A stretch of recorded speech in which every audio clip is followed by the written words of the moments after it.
Hi, I'm Lauren Tormey. My pronouns are she, her. I'm a senior content designer at the University of Edinburgh. My talk today is titled Ways to Create a More Inclusive and Considerate Hiring Process. I'm going to share a case study with you about how my team has improved our hiring practices. First, a bit about me, my team, and hiring journey. The team I work for at the university is called the Prospective Student Web Content Team.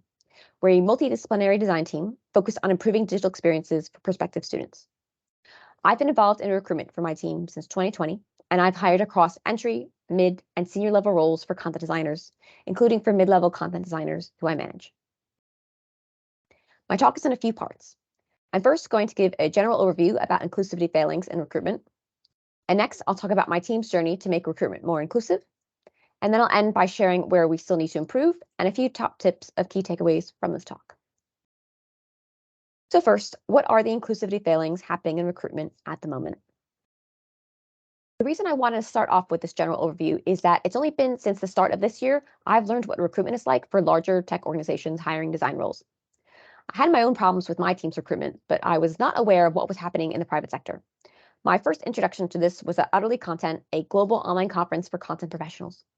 Sammy Harvey, a content design manager, was giving a talk on the typical recruitment experience for content design roles. It wasn't a talk to give judgment on the process, it was to make people aware of what often it looks like and some application tips. I was absolutely shocked to hear how long and involved the process Sammy described was. I'll talk about some of the specifics on the next slide, but shortly after that talk, I got involved in helping content professional Jane Ruffino analyze the results to a survey she put out trying to assess the state of content professions in 2023. She asked a question on the survey, what's broken about recruitment? And I asked to analyze the results for that question because I was quite curious to learn what people thought of this recruitment process that I'd just become aware of. If you're interested in reading the full results of that survey, and I highly recommend it, there are some interesting insights in there. You can find those results at uxcontentsurvey.com. The overarching theme of the results, and from what I could tell from Sammy's talk, was that too much time is expected of job seekers. The recruitment process for design roles involves multiple steps. Some survey respondents talked about having 7 rounds of interviews. Does it really take 7 rounds to tell if someone is right for a job? Candidates are also asked to do lengthy free work for companies, homework, writing tasks, as well as case studies and portfolios that need to be kept up to date. Survey respondents said that these homework tasks take them literally days to do, and that's time they are not paid for. And that becomes a bigger ethical issue if companies give out tasks that they'll actually use the outputs of. Lots of companies still don't display salary information, which means you have to invest a certain amount of time before you can even find out if a job meets with your salary expectations. And then there's a time element of how much experience companies expect of candidates. There are a few opportunities out there for junior level roles or ones available to career switchers. Everyone wants a senior content designer, but no one wants to train someone new to the discipline who can one day get to that senior level. As an example of the current time demand ask of candidates, I wanted to share this advert that my colleague Freya, content designer on my team, shared with me. It's for a senior content designer, and it perfectly encapsulates recruitment today. This advert is describing a 5-stage hiring process: a 45-minute screener call, 30 to 45-minute English check test, 1-hour technical interview, 6 to 10-hour test assignment, and 1.5-hour competency-based interview. That totals up to 14 hours. I work 7-hour days. This company would expect me to take the equivalent of 2 full workdays to go through their hiring process. The job advert said they embrace diversity at the company, but I'm not sure how you can do that if you're creating a process that disadvantages people who don't have 2 full days to dedicate to getting a job. And then there are the elements that go beyond inclusion-exclusion for me. I put the word considerate in this talk title because hiring companies are also straight up inconsiderate. Recruiters and companies ghost candidates, so someone will get through part of the process and then the hiring company just stops engaging with them, sometimes at the point of not offering feedback to candidates. And then these last 2 points are from what I've heard from people's recent application experiences. These examples aren't from design roles, but I wouldn't put it past design recruitment to do it too. I know someone who was only offered an in-person interview with no remote alternative available, despite living in a different city and only willing to relocate if they got that job. I know someone who was told to interview in a different city than the one they'd be working in, no remote alternative given when asked. And no, of course, that company didn't reimburse their travel expenses. And I also know someone who was contacted 2 hours before their interview to say, can we push this interview back by 2 hours? We're running late. These practices enrage me. Recruitment in 2023 is rife with exclusion and treats people terribly. There are more groups affected than just this list, but I've highlighted ones I felt were addressed in this talk. Recruitment in 2023 puts people at a disadvantage who have caring responsibilities. So carers in the content survey talked about struggling to keep up with what was required of them in applying for a job. People who have financial concerns, whether it's low income or for whatever reason, cannot afford the time expense or literal financial expense of such a lengthy process. People working in demanding or toxic environments. I don't think this is talked about enough, but if you're in a toxic job where every minute of your day is monitored and are under threat of losing your job, how are you meant to get away unnoticed for 7 rounds of interviews? Recruitment is ableist. If you won't offer remote interviews, even after living through lockdowns and a pandemic, you're being incredibly ableist. It also doesn't cater for the needs of neurodiverse applicants, introverts, and people with low confidence levels. I haven't touched on this so much in the last slide, but it's something I thought about more in my own team's recruitment. And on that topic, let me tell you the story of my team's journey to make recruitment more inclusive. I'll start by describing what my team used to do for content design recruitment. For all levels, everyone had to apply with a CV and cover letter at the application stage. At the interview stage, for mid-level and above, we'd ask candidates to prepare a 10-minute presentation. We'd give them a week to prepare and ask candidates to describe a piece of web content they had improved. So even though they might not have done a content design role before, could they show evidence of thinking about users and measuring success in past work? They'd start the interview with the presentation, and then we go into a 45-minute interview about questions about skills and experience. This was for all levels, although a bit shorter for entry-level roles. Finally, all levels had an editorial task, which candidates had up to an hour to complete. It wasn't predicted to take an hour, but the time was there if people needed it. The task was essentially a page worth of poorly written copy we asked them to catch errors in and edit into a series of web pages, demonstrating web writing best practice in it. We weren't expecting a perfect output. We wanted to see if the candidate could chunk content out into subheadings and catch errors that range from typos to accessibility no-nos, like having click here as link text. Before I talk about what I didn't like about this process, I think it's also worth mentioning what I did like about it, and that's namely the mix of methods. This gave candidates the chance to show where they excel best. If someone underperformed in one area, they had the chance to excel in another. For instance, if someone struggled in the interview, they might have excelled in the task. And doing well in the task, I felt, was more telling to me if someone could take on the role, because at the end of the day, I needed to have someone I could trust to edit bad content, because we have a lot of it at the University of Edinburgh. Why someone might excel at one part and do poorly at another also showed to me that there were some issues with our process that were not helping candidates perform well. For example, my boss and I both felt uneasy about the time demand of the prep ahead task. It's a type of thing where someone with caring responsibilities or other reasons for limited time doesn't have the same advantage as someone with time. Then there was the issue of something I had started to question, not providing interview questions in advance. I think this is an area where we were so attached to traditional interviewing and answering on the spot, we didn't see the barriers this creates for candidates, especially to ones with lower confidence levels. I had started to see more connections on social media talk about giving out questions in advance and the positive effects it had, which made me think that our current process had to change. Finally, for the task, especially for entry-level roles, I started to question us not giving specific guidelines for what we were expecting to see.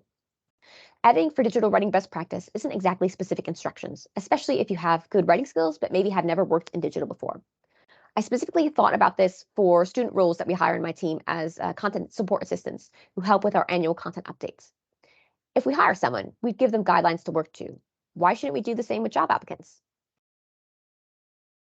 These thoughts led to some changes in our recruitment process after discussing with my boss.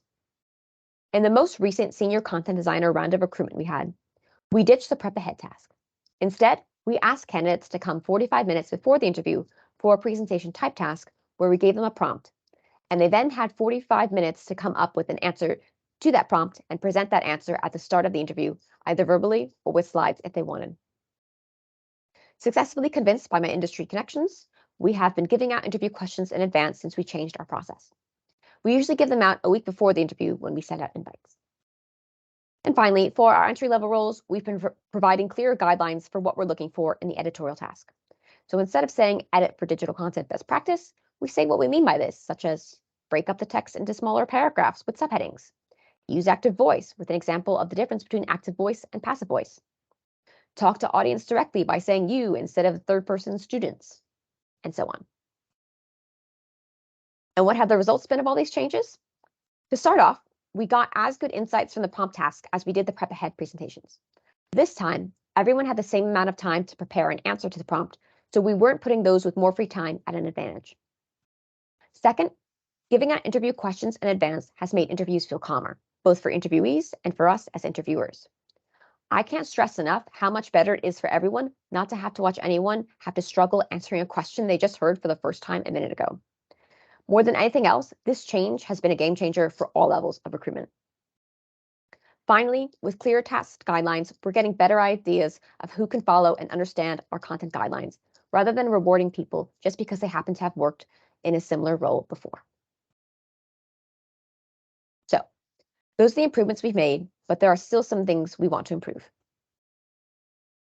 First, I talked about clear guidelines in the task, but I'd also like us to start giving clear guidelines in the job advert.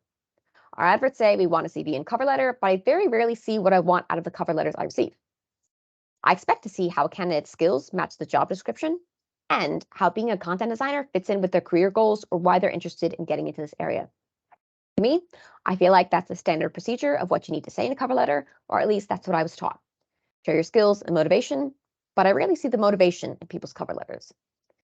And this has made me reflect on how getting access to education on how to write a CV and cover letter, that's an incredibly privileged thing. So rather than expecting people to know how to write a cover letter like I expect them to, I should just tell people what I expect. I saw this done really well recently in a job advert from the Scottish Government for a lead content designer. In the advert, they specified a CV, no longer than 2 A4 pages, setting out your career history with key responsibilities and achievements with particular reference to the essential criteria. A personal statement, no longer than 750 words, explaining why you consider your personal skills, qualities, and experience suitable for this role with particular reference to the essential criteria. They're making it clear what they're looking for so candidates don't have to just make their best guess at it. I also think it would be good for my team to explain the steps in the interview process and timeline. We say when we expect to hold interviews, but why not give candidates that much more context and let them know that they can expect a prompt and editorial task? I saw a good example of this recently from the company Kin & Carta, who in their advert for a lead content designer had a section explaining each stage of the interview process, including what happens at the stage, how long it takes, and how long you could expect the whole process to take. Candidates will have a better idea of what they're in for and can work out how to plan for the time commitment needed instead of being an unknown quantity they are faced with midway through the process. Next, ask for feedback on our performance. We give candidates feedback, why shouldn't we ask for the same? There's obviously a power dynamic at play here, so instead of asking for feedback by email, I'd want to make a form candidates could fill in anonymously. Finally, I think we still need to consider the time demand we're asking of people and think of ways to fix it. No, we're not making people to come for 7 rounds of interviews, but the current structure for mid and senior level interviews is 2.5 hours with the prompt task, interview, and editorial task. I think about the people in toxic environments especially, and whether that's a realistic amount of time for them to take off of work unnoticed without having to take annual leave entitlement. I think the thing that's crucial for me is I want to retain the mix of methods. Like I said, I think it helps to see the best potential in people and where they excel. But I consider maybe not having them do all these things in one go. On the flip side, though, I also don't want to create what feels like a lengthy recruitment process for candidates. So I don't have the answer to how to solve this issue today, but it's something I'm thinking about. And finally, I wanted to end with a slide of a few top tips that summarize the main points of this talk. To create a better recruitment experience, make sure you, 1, explain the application process. You might not be able to change how you recruit right away, but at least let candidates know what they're in for. I'd also like to think that if you had a 7-stage process and had to write all those stages down, you look at it and think, hey, maybe that's a bit too much. Give interview questions out in advance. If you change nothing else in your process, make this change. You'll get better answers and save your candidates prep time. Give guidelines to any tasks. If you don't have a clear outlined idea of what you're looking for, how can you judge tasks fairly? Also, do the task yourself first so you know how long it takes you, and then I'd say at least double it to know how long you should give candidates. Give people more time than you think they need so they don't feel in a rush. And equally, don't pick a task that takes multiple hours to complete. And that leads to the next point, respect people's time. The more time you ask of candidates, the more exclusionary your process becomes to those who don't have as much free time as others. And that all leads to this final point. Think of who you are disadvantaging in the process. If you reflect on your process and can recognize that certain elements will disadvantage some people, take that opportunity to think about how you can change things to avoid that. Because the sad truth of the matter is this: we live in a society where we're forced to work to survive. I wish that wasn't the way things were, but that's where we're at. So knowing this, let's not make people's livelihood dependent on excelling at exclusive practices. Thank you so much for listening. If you'd like to connect with me in any way, you can reach me by email at lauren.tormey@ed.ac.uk. I'm on LinkedIn and Twitter. Yes, I'm still calling it that, at @ltormey. I'm happy to take any questions or hear about the things you've been thinking about or done in this area. Thanks again.